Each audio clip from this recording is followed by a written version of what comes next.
오늘은 우리가 신명기 70번째 시간으로 뒤틀린 관계라는 제목으로 같이 말씀을 나누도록 하겠습니다.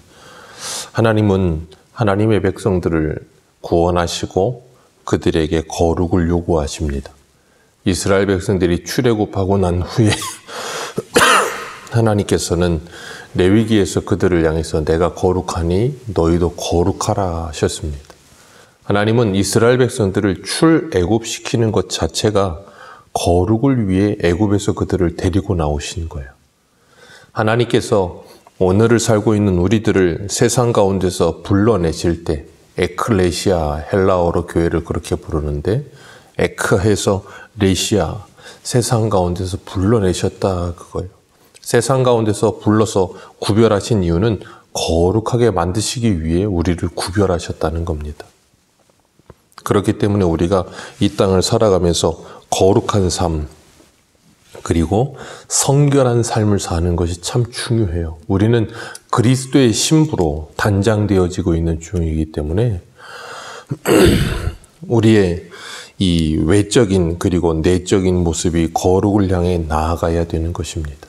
그래서 하나님은 우리의 몸으로 죄를 짓지 말고 우리의 몸으로 하나님께 영광을 돌리며 우리의 몸으로 하나님께 산 제사를 드리라라고 말씀하세요. 히브리서 13장의 4절을 보면 이렇게 말씀하세요. 모든 사람은 결혼을 귀히 여기고 침소를 더럽히지 않게 하라. 음행하는 자들과 간음하는 자들을 하나님이 심판하시리라. 아멘. 결혼을 귀히 여기고 침소를 더럽히지 말라. 음행하는 자와 간음하는 자 하나님께서 심판하신다라고 말씀하세요. 오늘날은 성적으로 너무나도 문란하고 타락한 시대를 살고 있어서 미혼 남녀가 성관계를 맺는 것이 자연스러운 일이 되었고 결혼하기 전까지 성적인 순결을 지키는 청년들이 이상한 취급을 받는 시대가 됐습니다. 참 이상한 시대가 됐죠. 결혼을 한다 하여도 배우자만을 사랑하는 것이 아니라 애인을 만드는 것이 자연스러운 시대가 됐어요.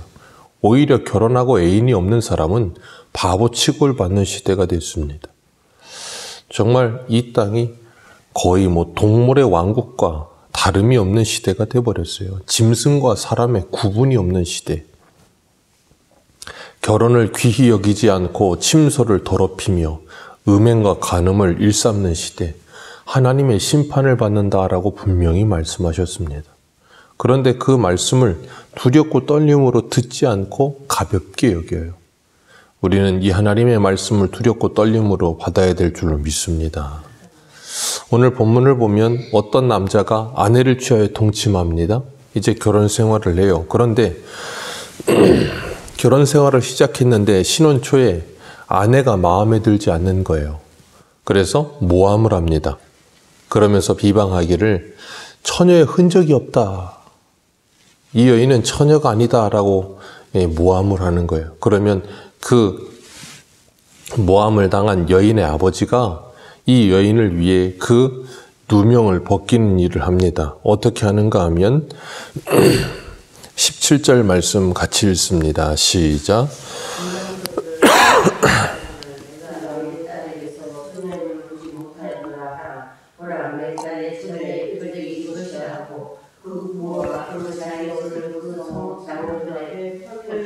예, 그 자리옷을 편다는 건 첫날 밤에 깔아놨던 이불에 이제 그 흔적들, 그런 것들을 가지고 있는 거죠. 그리고 있다가 이 남편이 여인을 쫓아내기 위해서 누명을 씌우면 그걸 재판관된 장로들에게 보이라는 거예요. 그래서 자신의 딸의 결백을 주장해 주라는 겁니다. 왜 그런가 하면 이 한 장을 넘기셔서 신명기 24장 1절을 보겠습니다. 신명기 24장 1절입니다. 같이 읽습니다. 시작. 사람이 아내를 맞이하여 데려온 후에 그에게 수치되는 일이 있음을 발견하고 그를 기뻐하지 아니하여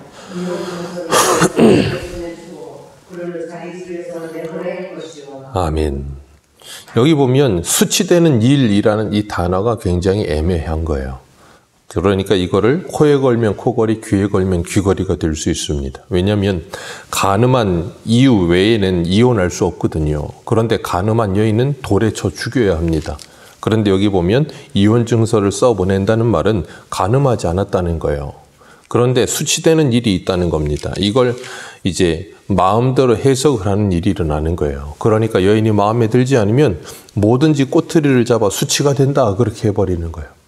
그렇게 되면 이혼 증서를 써서 이 레위기 24장 1절의 말씀처럼 이혼 증서를 써서 마음대로 이혼할 수 있다라고 생각을 했어요. 그 당시에는 여인들이 거의 남자의 소유물처럼 여겨지는 시대였다 보니까 남자들이 조금만 악한 생각을 가지면 이렇게 해결할 수 있다고 생각했던 거예요. 근데 예수님은 말씀하시죠. 하나님이 짝지어 주셔서 한 몸이 된 걸 사람이 나눌 수 없다. 그랬더니 마태복음에는 제자들이 뭐라 그래요? 그럴 것 같으면 차라리 결혼을 하지 않겠습니다라고까지 이야기를 해요. 신명기 시대나 아니면 예수님 시대나 아니면 그 이전의 창세기 시대나 창세기 시대부터 주님이 다시 오시는 그날까지 이런 성적인 타락은 끊어지지 않는 계속되는 문제예요. 노아 시대에 하나님께서 세상을 심판하신 이유가 뭐예요? 사람의 성적인 타락 때문이에요. 창세기 6장 1절을 보면 하나님의 아들들이 사람의 딸들의 아름다움을 보고 자기들이 좋아하는 대로 모든 여자를 아내로 삼는지라. 자기 눈에 좋으면 다 아내로 삼는 거예요. 창세기 6장 5절 여호와께서 사람의 죄악이 세상에 가득함과 그 마음에 생각하는 모든 계획이 항상 악할 뿐임을 보시고 땅 위에 사람 지었음을 한탄하사 마음에 근심하시고 물로 심판하십니다. 소돔과 고모라 때 성적인 타락으로 수간을 하고 동성애를 만연히 일어나고 그런 성적으로 완전히 망가지는 그 모든 것들을 하나님께서 유황불로 소돔과 고모라를 심판하셨어요. 오늘날도 인간의 욕심이 온갖 성적인 타락을 만들어내지요. 동성애와 그리고 불륜과 모든 잘못된 일들이 온 나라를 뒤덮고 가득히 채우고 있습니다. 이 나라의 경치 좋은 곳이라는 곳에는 전부 다 러브 보탈이 가득히 빼곡히 쳐져 있고 주말마다 그런 곳은 빈 방이 없대요. 누가 가겠습니까? 하나님이 정해놓으신 성과 결혼을 신성하고 아름다운 것을 사람들이 자신의 욕망으로 인해 뒤틀린 관계를 만들고 파멸과 추악함을 드러내는 것으로 만들어버린 거예요. 오늘날 온 나라가 사랑이 넘쳐나지만 진짜 사랑은 찾아보기 힘든 시대. 인간의 욕망만이 있는, 욕망은 사랑이 아닙니다. 인간의 욕망만이 남아있는 그런 잘못된 관계와 뒤틀린 관계에서 일어나는 가짜 사랑이 난무하는 시대에 하나님은 우리들에게 올바른 사랑을 하라라고 말씀하시는 거예요. 오늘날은 교회 안에서도 성적으로 타락하고 무너지는 사람들이 넘쳐나는 시대를 살고 있어서 간음과 그리고 성적인 죄에 대해서 설교가 잘 강단에서 나가지 않죠. 그렇게 하면 성도들의 출석률이 달라진대요. 하나님은 분명히 말씀하십니다. 하나님이 심판하시리라. 하나님의 심판만이 있습니다. 그 말씀이 귀 있는 자가 되어 들리는 사람은 반드시 그 삶에서 돌이키고 회개하는 역사가 일어날 줄로 믿습니다. 오늘 남자가 아내를 내쫓으려고 트집을 잡을 때 아버지가 그 증거를 보여주게 하셨고 은 100세겔을 그것이 사실이면 은 100세겔을 신부의 아버지에게 벌금으로 주고 평생 버리지 못할 아내로 맞이하게 했고 그리고 또한 처녀임이 증거가 없으면 그래서 이 여인이 결혼하기 전에 어떤 그런 성적인 이 문란함이 있었으면 아버지 집에서 끌어내어서 온 성읍 사람들이 그를 돌로 쳐 죽이라. 그래서 너희 가운데서 악을 제하라 그렇게 무섭게 말씀하고 계세요. 그러면서 이렇게 말씀을 하세요. 뭐라 그러시는가 하면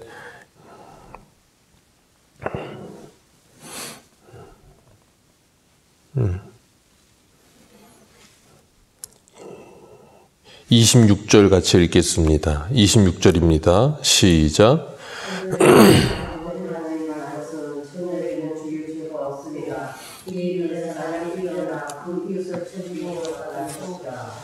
아멘. 여기 분명히 말씀하고 계세요. 이 일은 사람이 일어나 이웃을 쳐 죽인 것과 같은 죄라. 살인죄와 같은 죄라고 치부하고 계세요. 예, 성폭행, 그뿐 아니라 이 불륜, 잘못된 뒤틀린 관계에서 일어나는 모든 사랑이라고 말하는 그 모든 내로남불의 그 모든 일들을 하나님은 무엇과 같이 치부하시냐면 살인죄와 같이 치부하십니다. 사람을 죽이는 것과 같다는 거예요. 가정이 파괴되는 겁니다. 한 사람과 한 사람의 관계가 아니에요. 그 사람의 과정이 파괴되고 결혼 관계가 파괴되고 모든 이 관계가 쑥대밭이 되는 일이에요. 그런데 사람들은 그걸 생각질 않는 거예요. 그게 얼마나 무서운 죄인지. 하나님의 심판을 받는 죄라는 것에 대한 인식이 잘 없는 거예요. 그리고 23절에 보면 약혼한 여인이 성읍 중에서 어떤 남자를 만나 동침하는 일이 일어나면 그 남자와 여자 둘을 다 쳐 죽이라 그러셨어요. 왜 그런가 하면 만약에 강간을 당했다면 이 여인이 성읍에서 소리를 지르면 성읍에 어디서든 사람이 있으니 그 사람을 도와줄 수 있었을 거예요. 근데 소리치지 않았다는 거예요. 그러니까 둘 다를 죽이라라고 말씀하세요. 그리고 25절에 만약에 들에서 만나서 그런 일이 일어났으면 그 여인은 건드리지 말라는 거예요. 성읍 아닌 들에서 만나서 여인이 소리를 질러도 도와줄 사람이 하나도 없는 거예요. 그렇기 때문에 그 여인에게는 죄가 없다는 거예요. 그러나 그런 무자비한 일을 행한 그 성폭행을 행한 그는 죽이라라고 말씀하세요. 오늘날도 이 성폭행과 아동폭 이 성문제는 정말로 입에 담기도 싫을 만큼 많이 일어나고 있어요. 그런 문제들을 너무나도 솜방망이 처벌을 하고 가볍게 사람들을 처벌을 하니까 사람들이 그런 일을 우습게 생각하는 거예요. 미국은 아동 성범죄가 일어나면 징역형이 뭐 몇백 년이래요. 그러니까 영원히 지옥 감옥에서 못 나와요. 우리나라도 좀 그렇게 강력하게 처벌을 했으면 좋겠어요. 왜요? 그 한 사람의 인생을 완전히 파멸시켜 버리는 거예요. 그 한 사람뿐 아니라 그 한 사람의 가족들 전체의 인생을 파멸시키는 일입니다. 정말 무섭게 처벌을 해야 돼요. 그런데 오늘날은 그것이 너무나도 솜방망이 처벌을 하고 너무나도 어처구니가 없고 이제는 불륜이 죄가 아닌 시대가 되어가는 나라의 법도 불륜이 죄가 아니라는 어떻게 그게 통과가 됐는지 이해를 할 수 없지만 그런 시대가 됐고 조금 있으면 동성애가 합법화되는 시대가 다가오고 있는 이런 현실을 보면서 정말 개탄스럽고 너무나도 안타까운 거예요. 어떻게 그게 합법이 되어 가려고 하는지 이해를 못 하겠는데 오늘날의 사람들의 인식은 그렇게 변하고 있어요. 매스컴에서 왜 자꾸 그런 걸 자꾸 내보내는지 이해를 못 하겠는데 그걸 자꾸 내보내고 있는 거예요. 그러니 사람들은 그걸 받아들이면서 또 다른 사랑의 하나의 방법이라고 착각을 해요. 그러니 동성애도 이제는 껄끄럽지가 않고 TV만 틀면 불륜이니 불륜이 합법화되어 가는 것 같고 그것이 죄가 아닌 것처럼 여기고